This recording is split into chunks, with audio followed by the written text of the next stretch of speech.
முருகனுடைய சிலை வந்து மூலிகையில் செஞ்சிருக்கிறதா நான் கேள்விப்பட்டேங்க. மற்ற இடத்துல இருக்கிற முருகன் சிலைக்கும் நீங்கள் வச்சிருக்கிற இந்த முருகனுடைய சிலைக்கும் என்ன ஒரு வித்தியாசங்க? இதனுடைய சக்தி எப்படி இருக்குங்க? இதனுடைய சக்தி மற்ற சிலைகளில் கல்லில் அடித்து வைக்கிறதுக்கும் மண்ணில் கலவையில் பண்ணி வைக்கிறதுக்கும் இந்த சிலைக்கும் என்ன டிஃப்ரெண்ட், என்ன வித்தியாசம் இருக்கும்? இதில் சக்தி அதிகமாக கிடைக்குமா, அதில் சக்தி அதிகமாக கிடைக்குமான்னு கேட்குறேன். இதனுடைய விளக்கம் என்ன அப்படின்னு கேட்டால், பழனியில் வந்து போக்கர் பண்ணதுக்காக சொல்கிறாங்க, நாம் பார்க்கல. அதே பிரகாரம் இந்த இடத்துல நமக்கு வந்து அகத்தியர் வந்து நமக்கு சொன்ன அதிகம் என்னன்னு கேட்டீங்கன்னா, இந்த சிலையை இந்த மாதிரி செய்யப்பா அப்படின்னு சொல்லி அவர் உத்தரவு போட்டார்.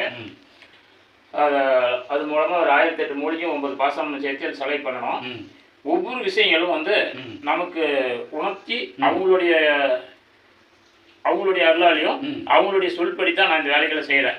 நான் குருன்னு சொல்லி மாநிலத்தில் பிறந்து நரக செல்வம் எடுத்து நான் ஒரு குருன்னு சொல்லி யாருக்கும் சொல்றது தப்பு.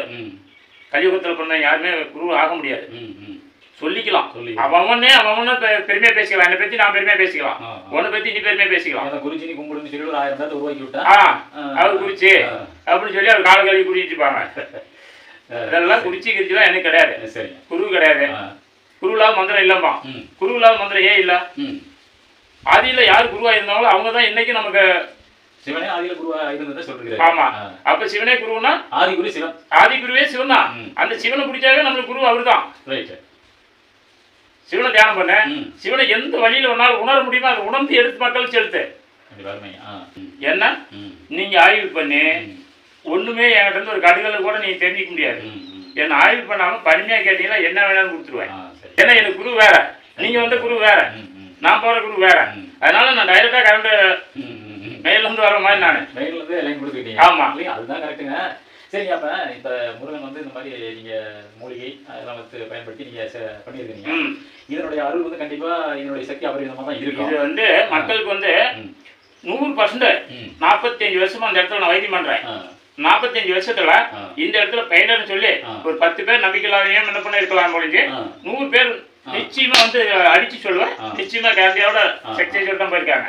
சரிங்க, இப்போ ஒரு டவுட் எனக்கு. இப்போ முருகன் வந்து அப்படி ஒரு அபரிதமான சக்தியோட இடத்துல உருவாக்கி இருக்கிறீங்க. ஆனா அதை தாண்டி நீங்க மாந்திரிகமும் பண்றதா கேள்விப்பட்டேங்க. ஆமா, இப்போ முருகனுடைய சக்தியே இங்க அந்த இடத்துல அபரிதமா இருக்கும்போது மாந்திரிகங்கிறதும் தேவைத்தானா அப்படின்னு ஒரு சந்தேகம். மாந்திரியம் அவசியம் தேவை. எப்படிங்க? மாந்திரியம் அவசியம் தேவை. ஏன் எதுக்காக அப்படின்னா, இந்த கலியுகத்துல இப்ப இருக்கிற காலகட்டத்தில் ஒருத்தனுக்கு ஒருத்தன் கெடுக்கிறதும், ஒரு சொத்தை பரிமையில் ஏமாத்தி பரிமையில் பண்றதும், ஒரு பொண்ணை ஏமாத்தி கூப்பிடுறதும், இது நிறைய மக்கள் மத்தியில் நடந்துட்டு இருக்குது. நிறைய நடந்துட்டு இருக்குது. இப்ப நம்மளுக்கே பாத்தீங்கன்னா ஒரு எந்திரம் 2 எந்திரம் ஒருத்தர் வச்சிருக்கிறதே பெரிய விஷயமா இருக்கும். பூராமே வசியம் தான். பூராமே பொண்ணு ஆன வசியம் பண்றதே. மர மக்கள் வந்து இப்ப முருகன் நம்புறதுல மாதிரி தான் நம்புறாங்களா? மர மக்கள் வந்து உடனடி நிவாரணம்னா ஒரு பொண்ணை போய் முருகன் கூட்டிட்டு வந்து விடுனா கூட்டிட்டு வந்து விட மாட்டான். ஒரு பொண்ணை இன்னைக்கு போய் வந்து கோயிலில் 32 நாளைக்கு உட்காந்துட்டு தியாகம் பண்ணிட்டு இருந்தாலும் நான் ஒரு பொண்ணை ஆசைப்பட்டுக்கிறேன், அந்த பொண்ணு வரணும்னா முருகன் கொண்டாந்து விட மாட்டான். அதுக்கு துணையா வரமாட்டான். கண்டிப்பாங்க. புரியுதா?